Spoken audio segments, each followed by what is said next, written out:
This recording is looking at a past exam question focused on the whole area of financial statement analysis. So the first thing, assuming you've read through it, if not, try and pause this now and read through the full question, highlighting what you think are the key pieces of information. So if you look at this, it's a 50-marker question. First 14 marks are for calculating 7 different ratios for 2 years. So you'll always read the requirements first to get an idea what exactly you're asked. So you're told here are the specific ratios you're asked, and you're asked to do them for 2016 and 2017. So it's a marker ratio there. Then once you've calculated those, you're asked to critically, so that means good and bad, the performance and position of MedWorld over those 2 years and compare to the industry average. So again, highlighting so you don't miss it. So the first thing you're highlighting up here is for 2 years, so you don't miss it. Second thing here is critically evaluate and compare to the industry averages. So it's for 2 years again, but you have to compare to the industry as well. And notice there, I don't give you the subheadings of which sometimes I say profitability and liquidity. Here I expect you to know which headings you're looking at based on the ratios I ask you to do. So you're trying to use your knowledge of, well, what areas of ratio analysis am I looking at based on that commentary. And then 8 marks. Briefly discuss how your commentary above would contribute to discussions of Cornto's management regarding the desirability of having MedWorld as a new customer. So it looked like MedWorld is going to be a possible new customer, and you're saying, would they be attractive or not based on the analysis you've just done. So it's kind of like a conclusion once you've part A and B1 complete. So that's 28 marks, 36 marks. So over a third of your paper just for 2 requirements. Then discuss what other financial and non-financial information required. And then finally, there's a small few calculations for 8 marks around calculating margins and then calculating selling price as well. That's testing your knowledge of the whole concept of markup versus margin for 8 marks. So you have roughly an hour to do a question like this. First step always is to read through the requirements and know exactly what's been asked. So now let's go back and read through the context. So I won't read through it all again. I'll just highlight the key things. So you're Cornto, you're in the credit control department. So you're offering new credit to customers. You're following up on bills that are currently outstanding. And you've had a new proposal from a new prospective customer. So MedWorld are looking to start buying off you. And they're looking to do, over the next 3 years, a significant order that's going to make them operate at full capacity. So it's going to use up all their spare capacity, which is good for an efficiency perspective. Proposed terms are to give them a 10% volume discount and give them 60 days payment terms. So in the back of your mind, you're probably thinking to highlight, well, what's my normal payment terms? Right? And how long do I usually have to wait, etc. So a new prospective customer, MedWorld. So there's mixed views. Some people are happy with it. The sales manager is delighted. Why? Because it's a huge order. The operations manager is delighted because the volume is now going to be working at full capacity. So operations is very happy also. Just very happy. And then finally, the finance manager is more concerned. Recent stories in the media about supplier payment and governance issues. So you have to have them in the back of your head. Why am I told that? How would I identify supplier payment issues in a set of financial statements? What kind of ratios would I be looking at? And what about the non-financial issues? Why would governance be a concern if I was going to sign up this MedWorld as a new customer? So they've said then the finance manager's got the accounts for 2 years and they want you to help you going through them. And they give you the industry information for those 7 ratios that I've asked you to calculate. So they're kind of your benchmark then when you go through it for MedWorld. And you have another couple of bits of information. They refurbished their manufacturing facility at 2 million this year. They consistently pay a dividend of 1.5 million. And they have a small number of family shareholders. So no outside interests. And you're told based on recent filings, independent directors have left the firm. Widely reported in the media and due to unresolved disagreements over use of company resources. So we're getting to think about that's the governance issues, and would that be a concern then in terms of your conclusion about the desirability of having MedWorld as a new customer. So that's the general style of these exam level questions for ratios. You'll be given financial statements, which we'll go through in a second. You'll be given the context of the question, and you'll be told specifically what angle we want to take. So we are now doing an analysis based on seeing whether they're a worthwhile new customer. But I'd always tell students, before you get into the ratios, have a look and eyeball the financial statements. What are the key trends you're looking at? What stands out as something that you need to look in a bit further detail? So we're now looking at MedWorld's financial statements. So very little growth year on year, but gross profit has fallen. So it's fallen by 400 grand, which you'd want to get some explanation for. So why is it's still profitable, but it has fallen slightly. Jump in wages and salaries, big jump in directors' fees, which you might highlight as a concern. Why has it gone up by 300 grand? And a big jump then in other expenses as well. So we're trying to get a picture now. Although the volume hasn't really changed in terms of revenue, your operating profit is down by $1 million, and your net profit is down by 1.1 million. So there's a significant fall in profitability despite revenue increasing slightly. And that all looks to be around cost control and around increased interest. So you want to get a good idea of what could explain that, and would that draw a concern for us going forward. Then we look at 2017 compared to 2016 balance sheet. Increase of about 2 million in property, plant and equipment. You can link that back to the refurbishment of their facility. So a new facility gone in. Big jump in inventory. Big jump in trade receivables. So although they have made the same amount of sales, their trade receivables have jumped significantly. So we're looking at that. Their cash has gone from a positive cash in 2016 to a big overdraft. So that's a swing of over 2.6 million negative cash. From 1.5 million down to 1.1 million negative. They've after taken on an extra loan, 1.5 million. So that's most unlikely to be financing the new refurbishment, which costs 2 million.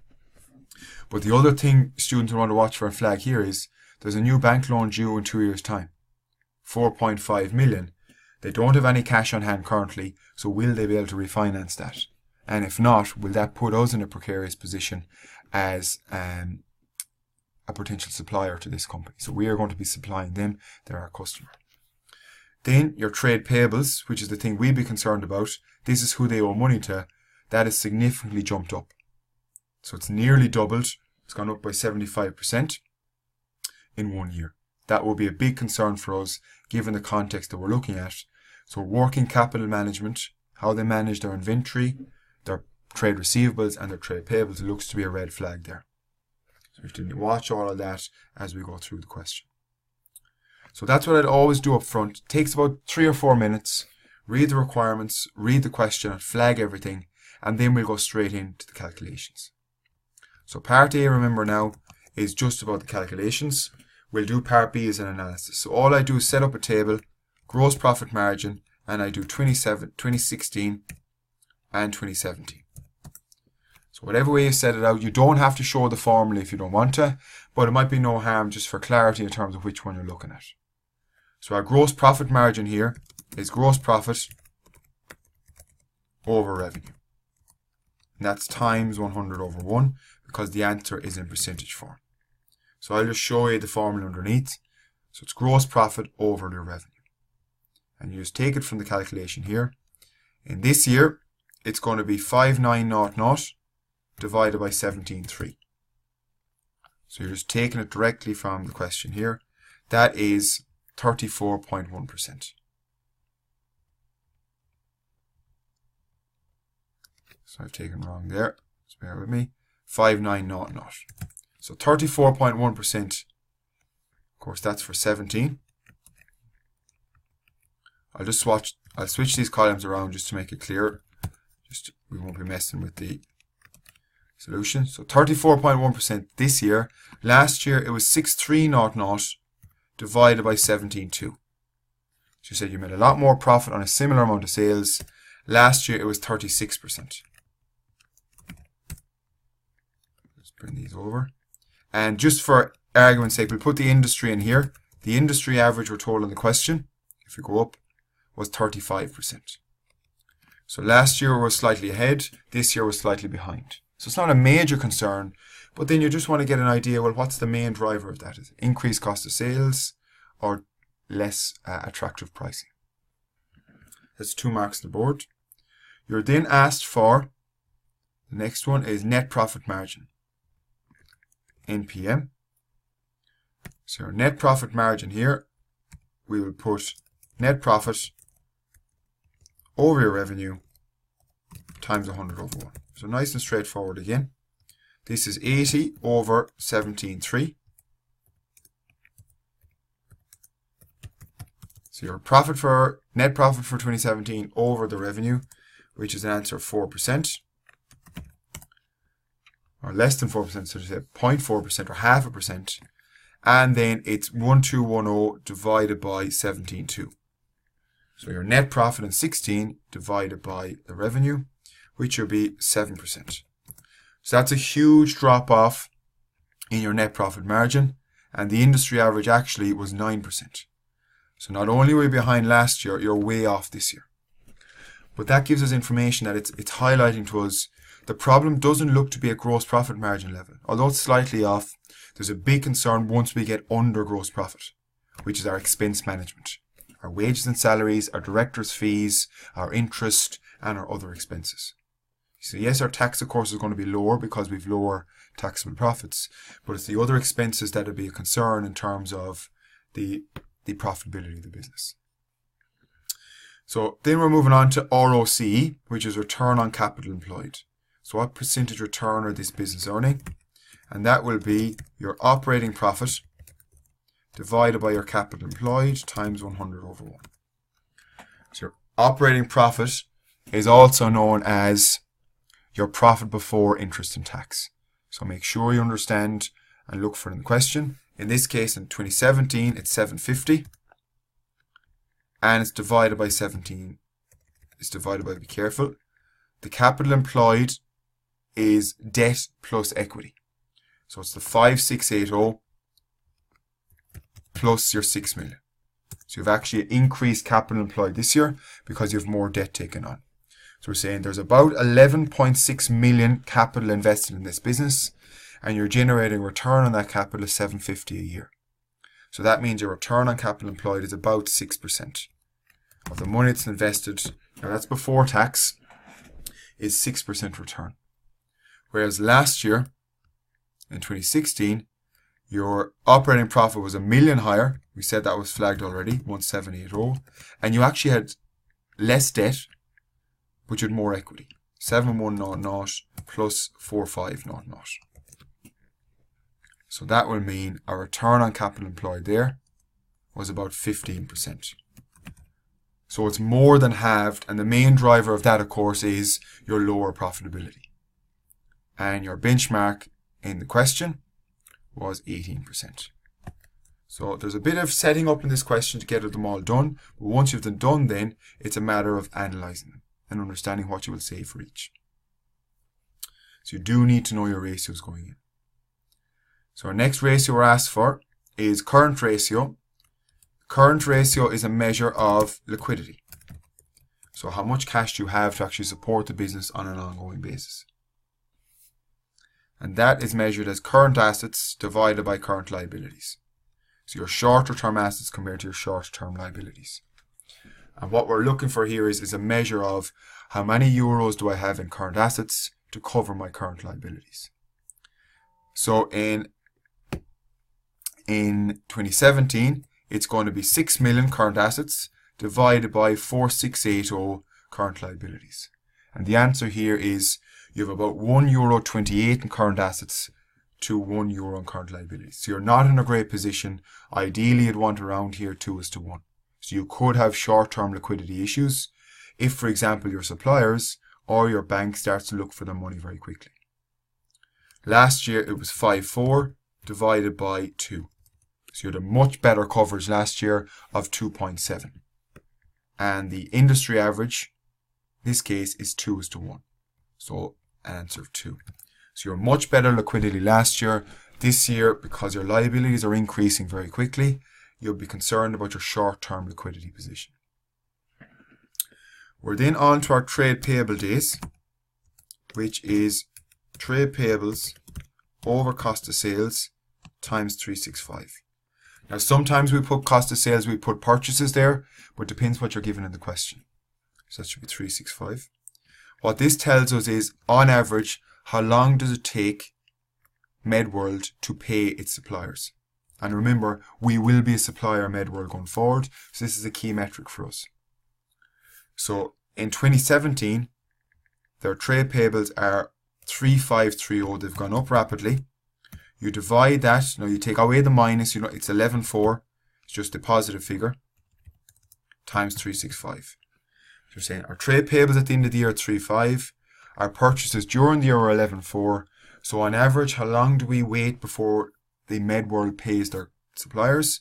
About 113 days. So that will be a big concern. That it's taken MedWorld an average 113 days to pay, yet they're proposing to pay us, as we flagged in the question, they're proposing to pay us in 60 days. So how confident are we going to be to get that if their current run rate is 113? That'll be a big concern you will have to flag.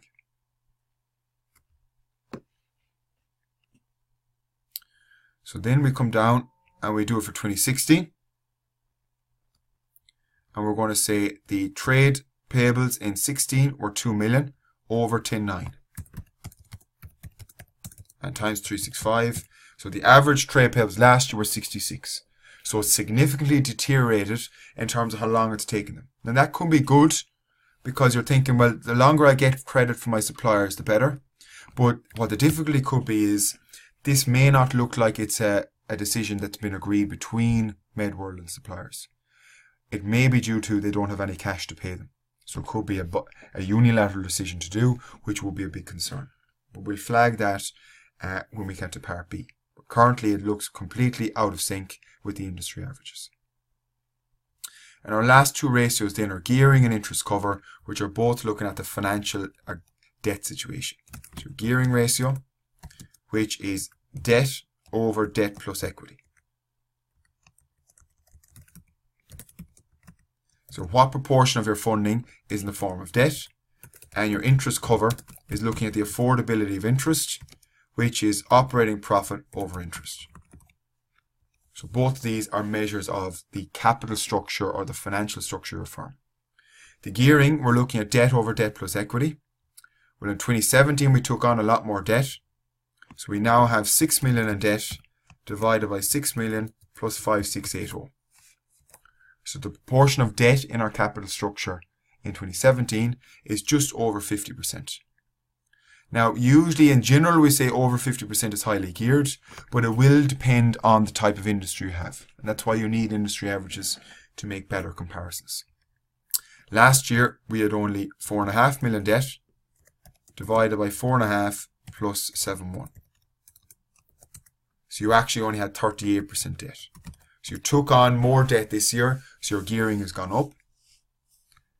And because you're continuing, the reason this has gone down is because you're continuing to pay dividends of 1.5 million a year, even though you're making very little profits, that's going to be a drain on the equity value of the company. So you said you're continuing to make 1.5 million a year, even though you only made 80,000 profits, that means you're going to have a drain in the equity. It's going to reduce it down because you're not making enough profits to cover the dividends. And the average there is 50%. So you're just slightly above the average industry gearing, so nothing too concerned. The interest cover then is operating profit, which is 750 over 650 in 2017. That means you just about covered your interest. So you'd be concerned enough there in terms of the affordability interest going forward, whereas last year it was 1.78 million over 400. You had 4.4 times, 4.45. So that's a function of two things. Your operating profit has fallen by $1 million, but your interest has gone up. No doubt because you have more debt, so of course your interest is going up, and you now have a big overdraft, which you have to fund as well. They're the two main reasons your interest is going up. And the industry average, as we're told in the question, was 5 times. So we're comparing and contrasting them across so we can see exactly, are we out of sync with the industry. So the next part then is part B we're looking at is to critically evaluate the performance and position and compare to the industry averages. Now we've a lot of this done high level already, but what I expect students when they're asked to do this and they're not told subheadings, sometimes I'll tell you the subheadings profitability, liquidity.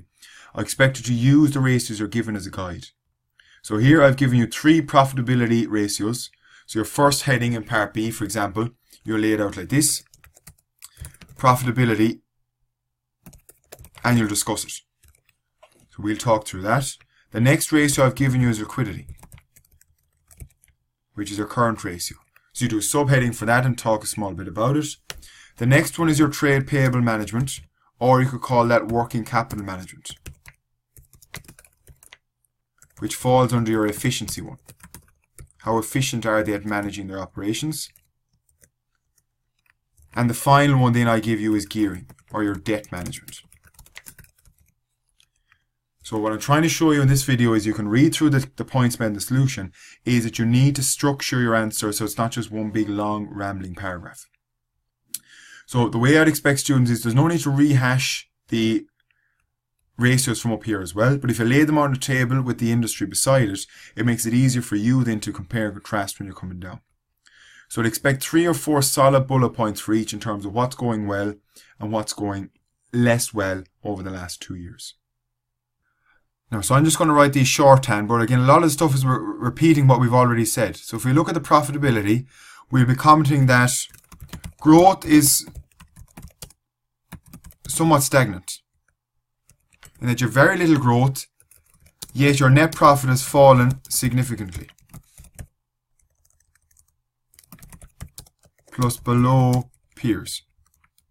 So you're just trying to show things like that. You're saying, look, the growth in this company is stagnant, yet profitability has fallen significantly, particularly at net profit margin level. And the key drivers are the expenses items. So you'd be wondering around, particularly around directors' fees, the increase in the amount of debt is driving increased interest. So that's a big concern around, well, is this a more temporary issue? So for example, around the refurb, or longer term. So that's a question we don't know. So I'm only giving you the shorthand, but that's the kind of discussion I'm looking at is net profit is down, gross profit is down, return on capital employed is halved. So all is pointed to poor cost management. Revenue is still the same, but your cost control, particularly of your expenses, looks to be worrying. And that's what will be a concern. Is this only a temporary issue as they bed in the new refurb, or is it a more longer term trend?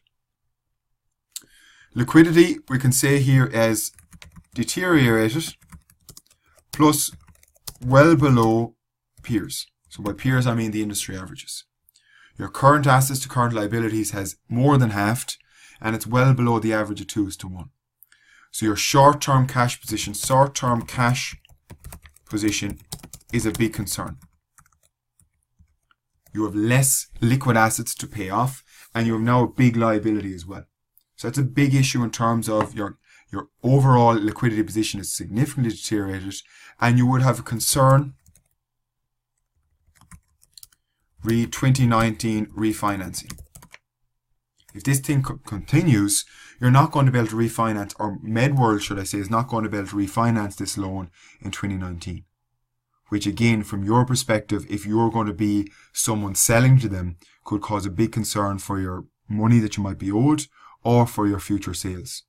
So that could be a big concern, which you might put for part B, part 2. Trade payables management. So your trade payable days have more than doubled. They're now up at 113. Well in excess of peers, which are 60 days. So you're saying it's taken this company nearly double the length compared to the industry average to pay their suppliers, of which we would be one if we start selling to them. So way out of line with 60 days proposed. That's another thing you'd say. They've proposed that the credit terms will be 60 days. They're nowhere near 60 days currently. So that'd be a big concern as to, well, is that realistic based on the industry average? Or what is driving that? You'd want to get more information on that. And finally then, in terms of the gearing, increased debt. So link this to the refurb for 2 million plus the dividends. So you're saying they've taken on 1.5 million debt this year, and they've an extra, essentially what's debt is 1 million of an overdraft.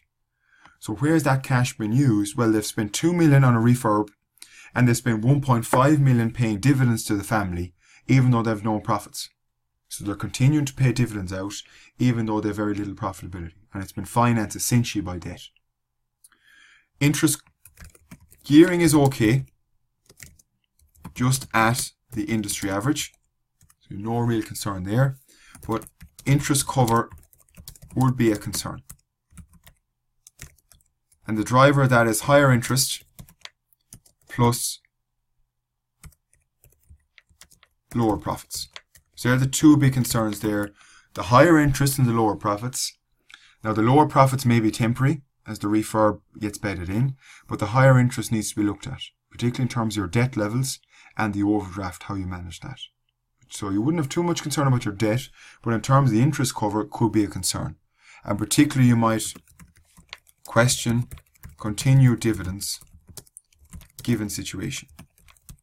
You'll be saying, why do you continue paying a 1.5 million dividend when you don't have the profitability, nor do you have the cash?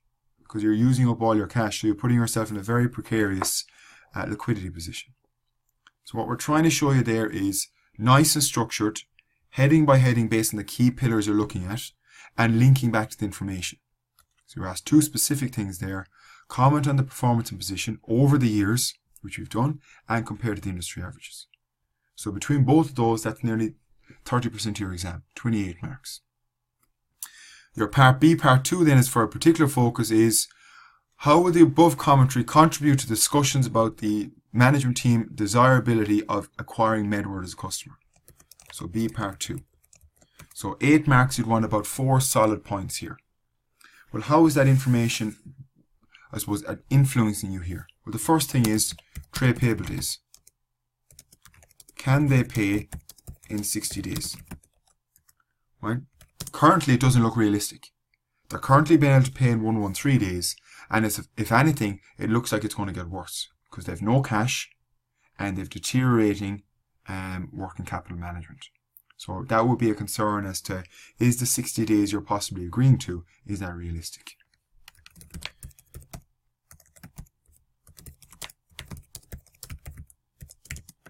The next one is the 4.5 million of debt. That would be useful as knowing for, is that useful or not? Or is that relevant or not for a potential future customer? If one of your future customers you know may have a big refinancing issue in 2 years' time, or maybe less than 2 years' time, well, you'll be a bit concerned about offering them any credit because you could end up getting burned and the debt having to be written off. So that would be a concern about how have they plans in place to refinance that debt, and if not, well, what's the risk to you that you're going to be left short? Next current is liquidity issues. So big overdraft, poor working capital. So big increases in trade receivables. So if you look here, even though the revenue hasn't increased, your trade receivables have nearly doubled. So you're being a lot more this MedWorld has been a lot more lenient in the credit they're offering to customers, or they've been a lot poorer at managing the credit they've already given. So they're not following up, and there could be a lot more bad debts, customers not paying them in there.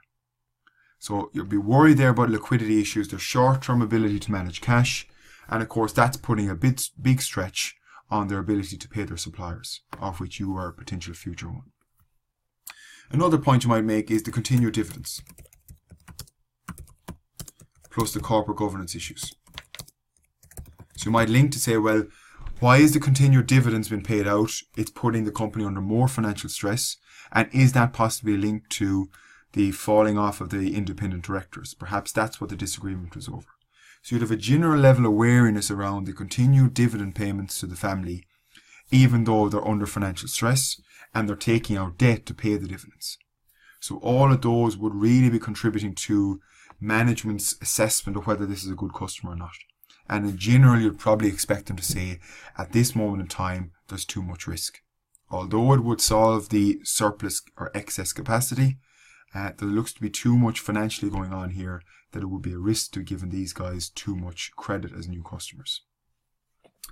So that's kind of a very direct, applicable analysis given the information that's given. You'll always be given information in the question that you can use to support your position.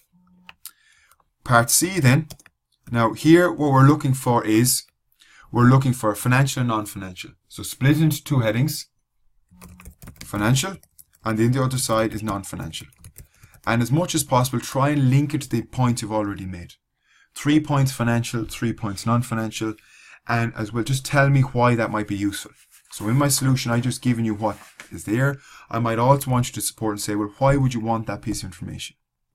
First one will be cash flow statement. I'm given the profit and loss account and I'm given the balance sheet, but I want to know sources and uses. Where is the cash flow going?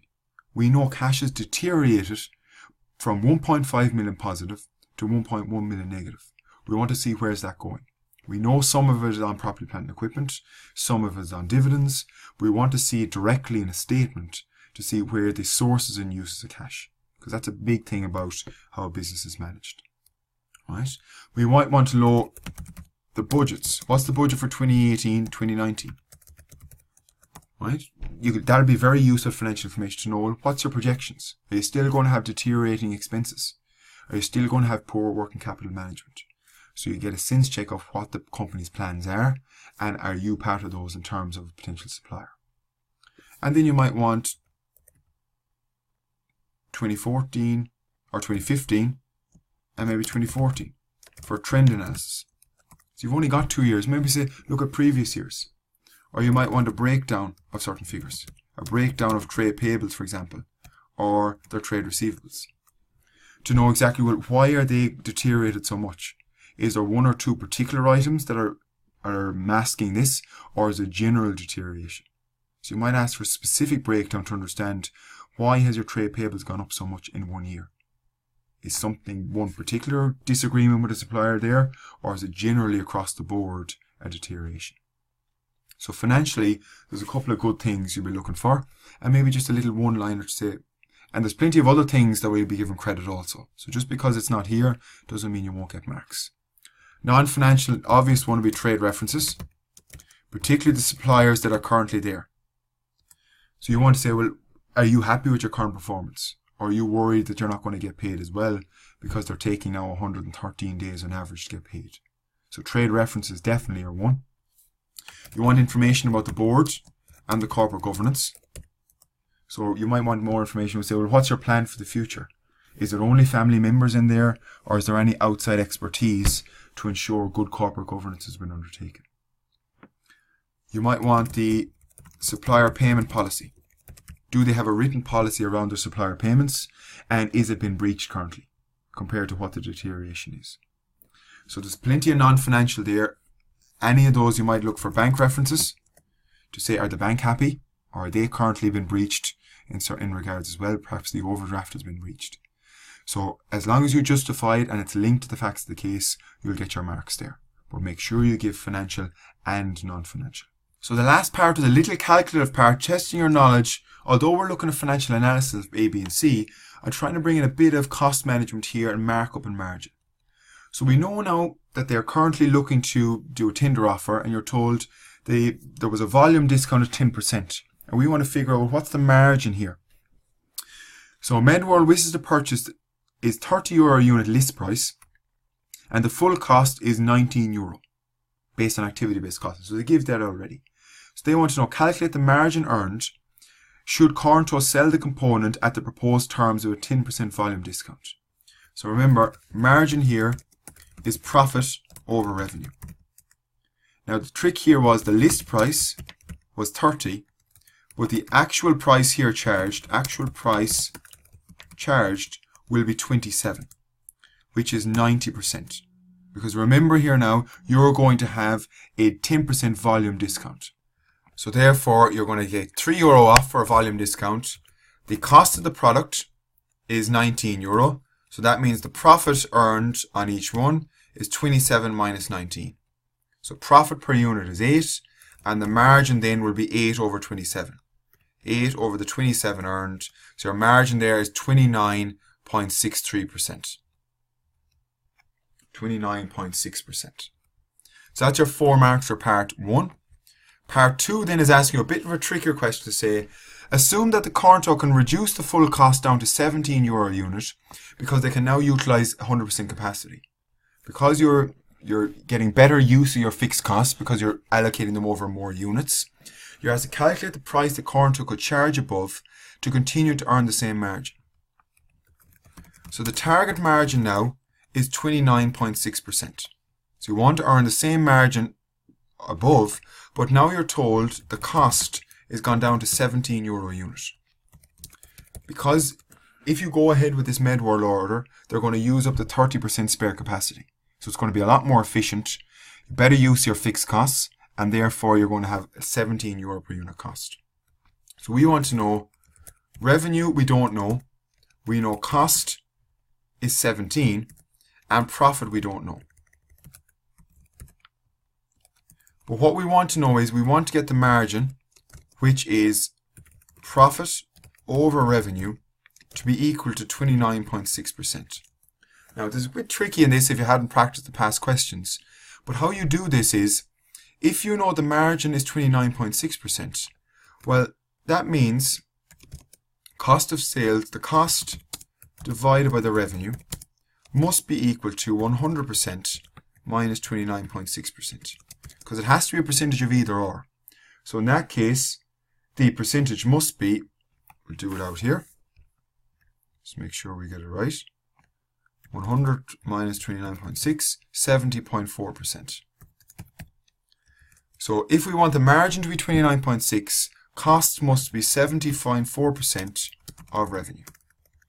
You're kind of working backwards here to see, can you come into a target price? If we know our cost and we know our required margin, somewhat like target costing, we can back into, well, what do we need to charge? So that means 17 equals 70.4%. To get 100%, you put 17 divided by 0.704. So 17 divided by 0.704 is, you need to charge €24.14, required price.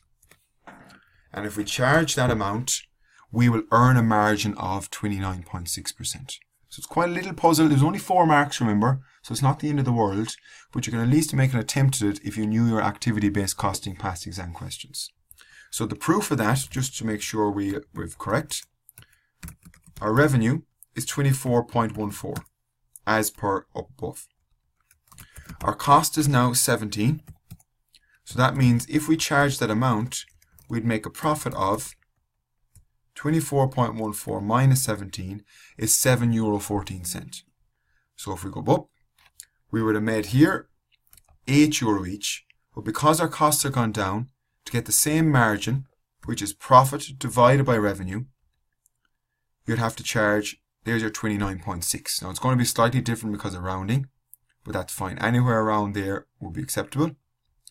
But that's the key point is, if you know your cost and you know what the margin is, you can back into what the required price was. That's why it's a D part 2. It's very tricky. I wouldn't expect all students to get that. So don't try and lose too much time in it. But make sure you go back and practice your past questions, because that was asked before in an activity-based costing questions. So overall, that was a past exam question, 50 marks or 1 hour on financial statement analysis. You have a structured approach of reading your requirements first, highlighting the key information as I have done in the question, so use a highlighter or a red biro, and then go down and eyeball the financial statements to get the general trend before you go into the ratio calculations. So there will be a good lot of information given, but it's how you structure your answer and how you link your discussions back to the facts of the question is where you're going to win or lose marks.